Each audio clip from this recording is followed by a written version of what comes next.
But I don't want to lead it, and there should be a more serious investor than me. The key is finding the right place to launch yourself. The RFL will give you 70 grand, which helps attract decent talent, and you make up the rest with sponsorship, etc. You're aiming for a turnover of £250,000, and what you would look for is a manager, a coach, and an office manager to set things up.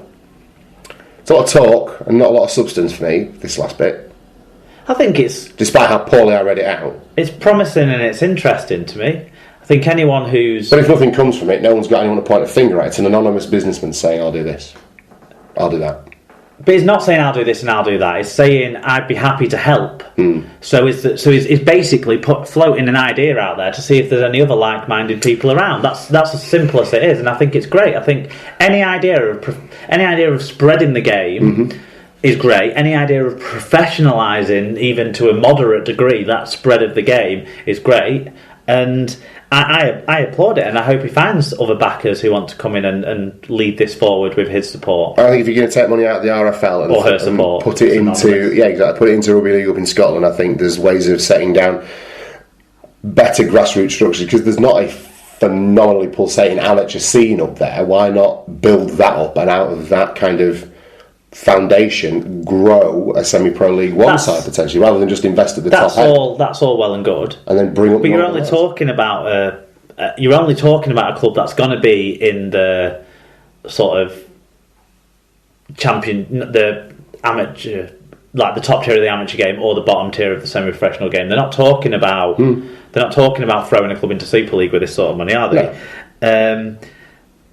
I think you almost need. We've talked about London before and needing the pathway, needing the clubs there so that the amateur scene can thrive, and it has thrived after those clubs have been established. You know, the amount of junior clubs that you see now that you wouldn't have seen 25 years ago, and I think you need the pathways. And does the pathway exist for someone who wants to play the game a little bit amateur, you know, on the amateur basis at the moment? I'm not so sure it does. Whereas a League One team, if people want to financially support it with the standard central funding you'd get from the RFL as well, I'd be all for that. No, I'm all for that as well. I just think it's, you know, there's a lot of this raises more questions than it answers. I think all it's doing is it's just putting the conversation out there, and it's great to see the conversation. Because I've never seen this conversation before. No, that's true, and it would be nice to see legitimate Scotsmen playing for, or people with Scottish accents, I should say, playing for Scotland. Wouldn't it though? Well, it'd be, yeah. So you know that if that's the end game of that, then I'm all for it as well. I've got a note here from like a second-hand family that says central contract mark. Yes, this is a developing story, isn't it? That is moving along. But last week, there's been Twitter conversations through the RFL Twitter feed with people like Roger Draper and Ralph Rimmer and stuff, and one of the themes that started to bubble out, particularly towards the end of last week, was the idea of central contracts. Now, central contracts exist in other sports, most notably rugby union and cricket, to help tie international star players to the national side, but to the national league as well, the local league, and. So that's, I guess, one of the ideas that they're looking at, and one of the side stories that's come in alongside this is this story about the ambassador contracts that they have. Certain star players within Super League are getting paid by the RFL to agree to give up a certain amount of their time to do promotional work for the sport for a payment of £25,000 a year. That sits outside of their club contract deal. There's talk about one player who we all would assume would be Sam Tompkins, who's already on that, and then adding 2 or 3 or 4 more players this year. Darryl Clark and Ben Curry strongly rumoured to be leading the front of that queue. So yeah, what do you make of this idea? I think I need to read more about it, to be perfectly honest with you. But I like the idea of using players to promote and push the sport out there into the zeitgeist. I think that's a good idea. In terms of centralising contracts, I don't think there's enough of a carrot for players to necessarily sign on to central contracts, in terms of, because of the way it works in union with things like the All Blacks, where you've got to be playing in New Zealand to be an All Black, because of the cachet that goes with being an international player and being an All Black.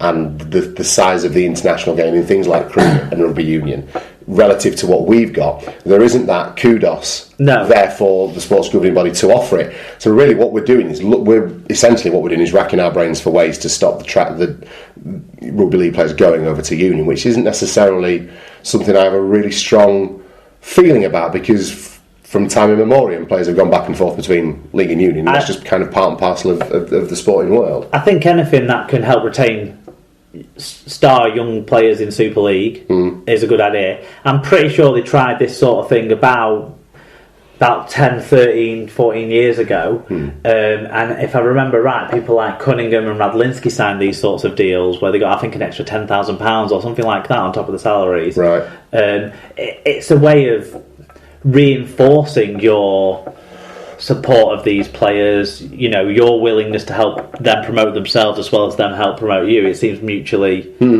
beneficial, and anything we can think of that helps get our players a bit more recognition and pays a bit more, and helps maybe build a solidity and unity around the England training squad and that sort of thing, I can't see as a bad thing. No, if it gives people that focus as well to not pick up an injury before a test series that's not a World Cup, then I'm all for it. No, I'm all for all the things you just said. I'm all for. But I'm not necessarily sure that you wouldn't get that without this anyway. Particularly if it's about keeping players up in the Northern Hemisphere. I feel like some of the best players that we've had turning out in an England shirt, certainly on paper in the last 5 to 7 years, have been the lads that have been plying their trade down under, and there's a reason for that. It's the quality of the coaching that they're experiencing, it's the lifestyle, it's the sports science, and it's the way that the sport is run down under, and that has a direct benefit to us. And I worry a little bit that if we centralise things and keep our players in the Northern Hemisphere, but then don't proactively develop what our coaching strategies are and the things that we're doing as a sport to try and catch the Australians in terms of what's going on off the field,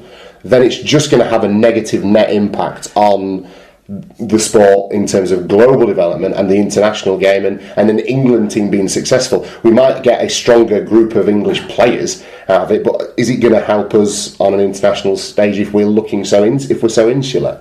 Well, there's nothing wrong with it. If Super League gets bigger, if Super League gets more coverage because it's got more star names playing in it, then there'll be more income. And if the clubs think better about sharing that income out, well, that's the other question, and professionalise some of the not so sharp outfits out there, and make everyone run facilities like those that Wigan Warriors run, or that St Helens run, or that Warrington run, or that Hull FC run, or that Leeds Rhinos run, then we're in a much better state, aren't we, as a sport? Yeah. So, but you can't do that if everything's declining, and it feels a lot at the time, especially if you listen to every rugby league fan out there, that everything's declining. So anything I don't think this should be taken as a bad news story. I think it needs to be taken as a positive news story that the RFL are actively looking at ways and actively considering ways to reinforce the position of our sports stars and our sports position. Yeah, absolutely, and that is national zeitgeist, like I say. That is very positive. I wonder if not,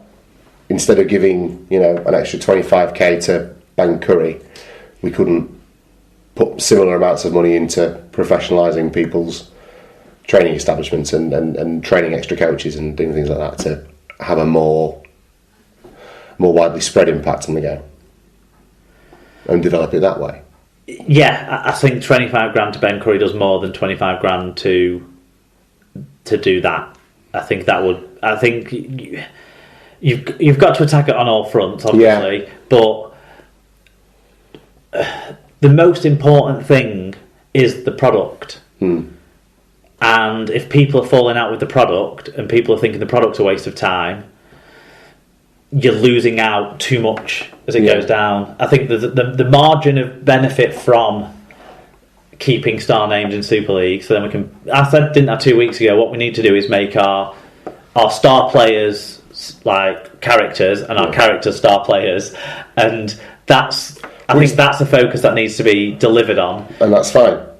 But now I think, isn't it more... Do you not feel like this comes on the back of... I actually think Wigan Warriors, St Helens, Leeds Rhinos, Hull FC, Warrington should share their own money out more with the lesser clubs, with the lesser well-run clubs, to share their own expertise out more and do that and build the product up themselves rather than relying on the RFL to do absolutely everything. Yeah, but the RFL need to regain a level of competition within the league, and by having things like salary cap structures and things like that. So if you can do a slightly different way of rewarding the players, I think that complements what we need to do as a broader marketing strategy. Do you think that this comes on the back of the fact that not long ago we were trumpeting the idea that there'll be marquee players, and there's actually been, and for very similar reasons to what we've just been talking about, but actually the uptake and the use of the marquee player system has been quite minimal? And is this just another way of rebranding that and getting clubs to go down that road? Or is it the Super League? Is it Rugby League subsidising the marquee player system? If they were doing it to bring players in from outside the sport, then maybe. But if they're doing it to give a player a contract that they maybe then feel obliged to stay in the sport, not do a Denny Solomona kind of move, then isn't that stronger for the sport? No, I think it's stronger for the sport if the players that come in, if the players that are on these types of contracts or that are the marquee players are English players. That was where I would have wanted to see it used. So I think it's a good thing, but I just hope it's not kind of a short-term idea whereby the RFL say, well, we're going to help subsidise this so that you can pay for X player to come in or keep this superstar young player, say Ben Curry, for instance, or Callum Watkins or whoever. We're going to help you keep him in the English game, and that's good for you because it won't be tied to his deal with Warrington or Wigan or Leeds or St Helens or whoever the player plays for. It would be tied to his role promoting the game and playing for England Rugby League, wouldn't it? So if it's tied to that, there's nothing to say that someone couldn't, in theory, have that sort of a deal promoting England Rugby League, but be playing for Sats or Connaught.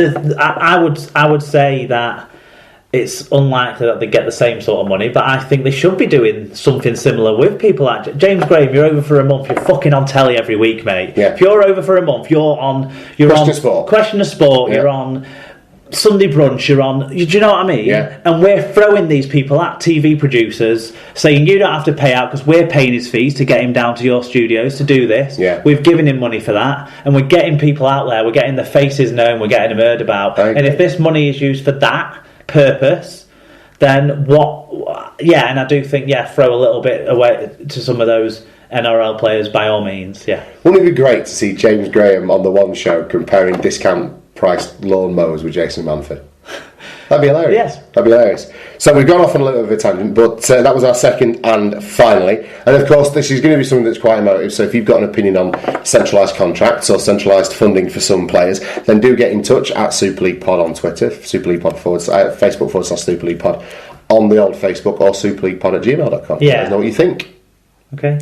Right. Let's look at some results now from the first weekend of the Championship.